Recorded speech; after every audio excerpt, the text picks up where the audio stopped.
Tema renungan firman Tuhan untuk renungan hari ini adalah memanfaatkan kekuatan koneksi tatap muka di era digital untuk membangun kembali komunitas Kristen.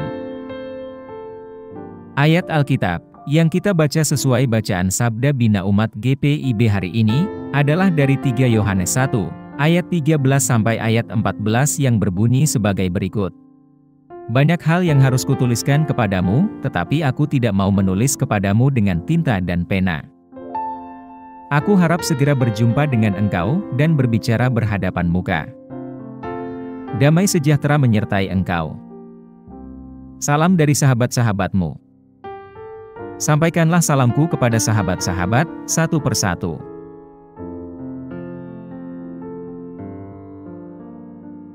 Demikian pembacaan Alkitab. Haleluya.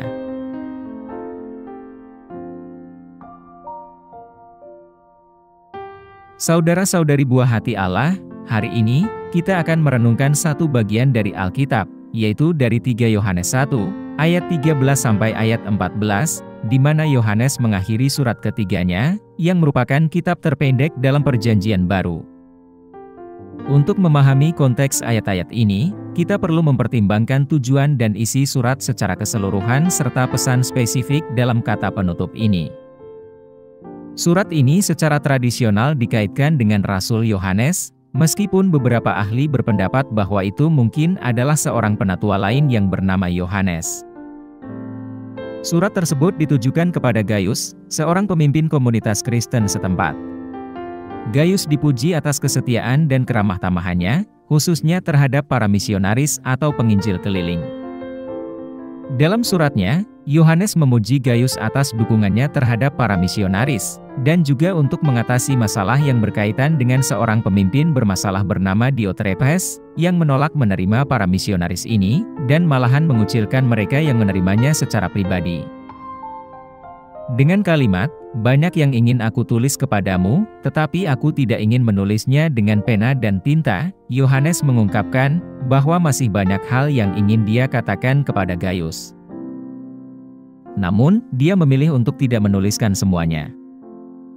Hal ini menunjukkan keterbatasan komunikasi tertulis, dan Yohanes merasa penting untuk menempatkan interaksi pribadi secara tatap muka.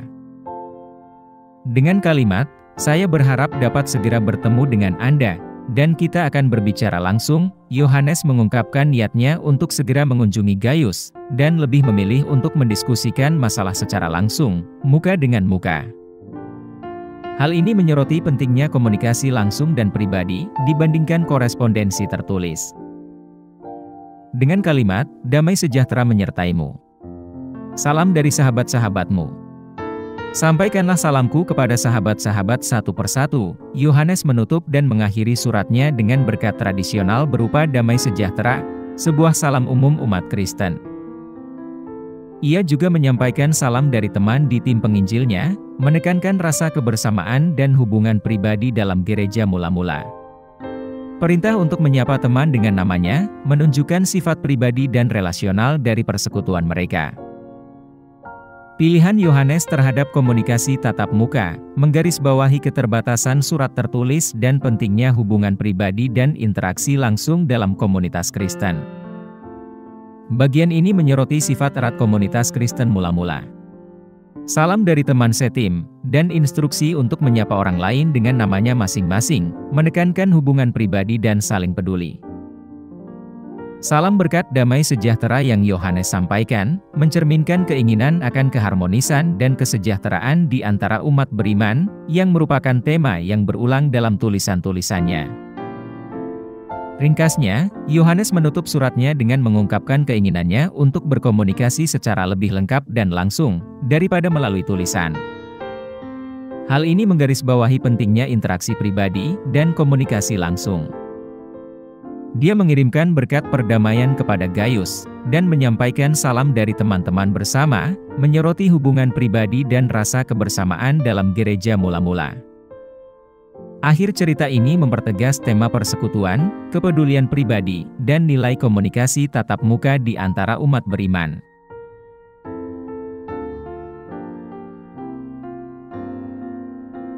Apa pesan Tuhan untuk kita yang hidup di masa kini?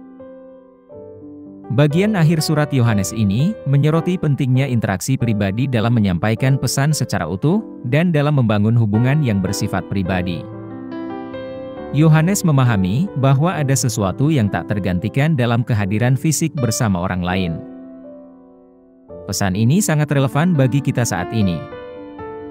Selama beberapa tahun terakhir, khususnya selama pandemi COVID-19, ketergantungan kita pada komunikasi digital telah bertumbuh secara eksponensial. Meskipun teknologi telah memberikan banyak manfaat karena memungkinkan kita untuk tetap terhubung selama masa isolasi, teknologi juga menyoroti keterbatasannya. Interaksi virtual, meskipun bermanfaat, tidak dapat sepenuhnya menggantikan kedalaman dan kekayaan koneksi tatap muka. Tuhan merancang kita sebagai makhluk sosial untuk membangun hubungan antar pribadi dalam komunitas. Dalam kitab Kejadian 2, ayat 18, Tuhan bersabda, "Tidak baik kalau manusia itu seorang diri saja." Iman kita sangat bersifat relasional, yang dicontohkan oleh Yesus, yang, meskipun dia bisa saja tetap tinggal di surga, tapi mau memilih untuk datang ke bumi, dan tinggal di antara kita. Pelayanannya ditandai dengan interaksi pribadi, mengajar orang banyak, menyembuhkan orang per orang, dan berbagi makanan dengan ribuan orang. Saat kita keluar dari satu masa yang ditandai dengan isolasi secara sosial, dan digantikan dengan pertemuan virtual, terdapat kebutuhan besar untuk menemukan kembali, dan memprioritaskan interaksi pribadi.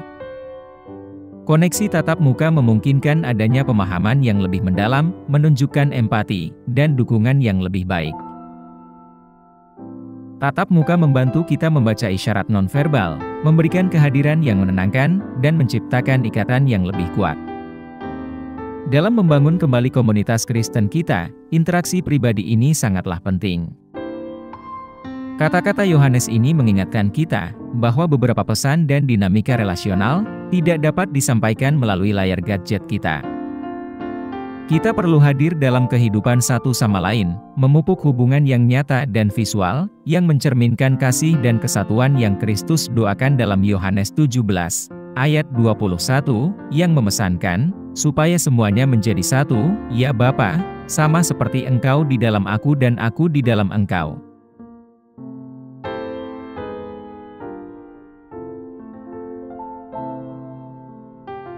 Apa yang harus kita terapkan dalam kehidupan kita sehari-hari? Setelah merenungkan pentingnya hubungan tatap muka, kita harus mengambil langkah-langkah yang disengaja untuk membangun kembali komunitas Kristen kita. Berikut beberapa aplikasi praktisnya. Kita harus berkomitmen untuk kembali melakukan persekutuan tatap muka. Berusahalah secara sadar untuk menghadiri kebaktian umum di gereja, di kelompok kecil, dan di acara komunitas secara langsung. Pertemuan virtual sangat bermanfaat bagi kita selama pandemi yang lalu, namun sekarang saatnya untuk mendapatkan kembali kekuatan kehadiran fisik. Kehadiran Anda di pertemuan ini dapat mengangkat semangat orang lain, dan membina hubungan yang lebih dalam. Kita harus memulai membangun interaksi pribadi. Ambillah inisiatif untuk menjangkau dan bertemu dengan rekan-rekan seiman. Undang seseorang untuk minum kopi, makan bersama, atau sekadar mengunjungi rumah satu sama lain.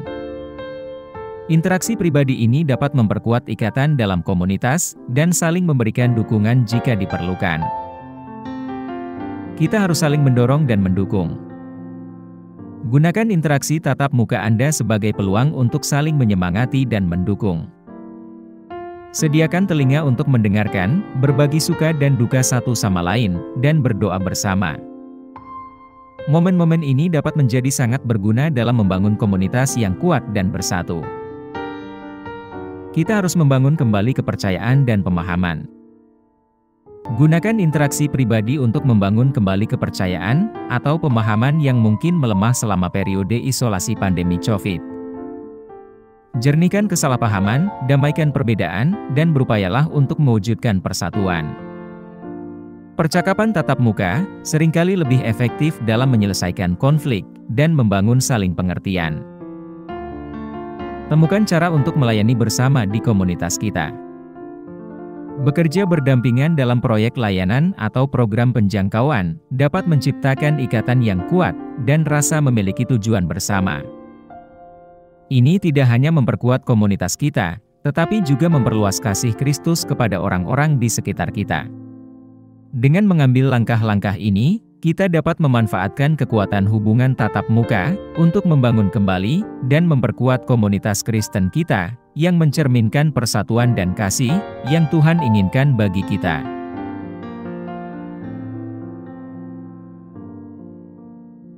Mari kita berdoa. Tuhan Yesus, kami berterima kasih atas anugerah komunitas dan berkat hubungan pribadi. Saat kami berupaya membangun kembali dan memperkuat hubungan kami, bantulah kami untuk memprioritaskan interaksi tatap muka dan membina hubungan yang tulus dan penuh kasih. Semoga upaya kami untuk berhubungan kembali secara pribadi membawa persatuan dan memuliakan nama-Mu. Berilah kami rahmat untuk saling mendukung dan menyemangati, mencerminkan kasih-Mu dalam segala hal yang kami lakukan. Kami pohonkan doa ini dalam nama Yesus Kristus, Tuhan dan Juru Selamat kami. Amin. Kiranya Tuhan menguatkan kita, dan kasih karunia Tuhan Yesus menyertai kita.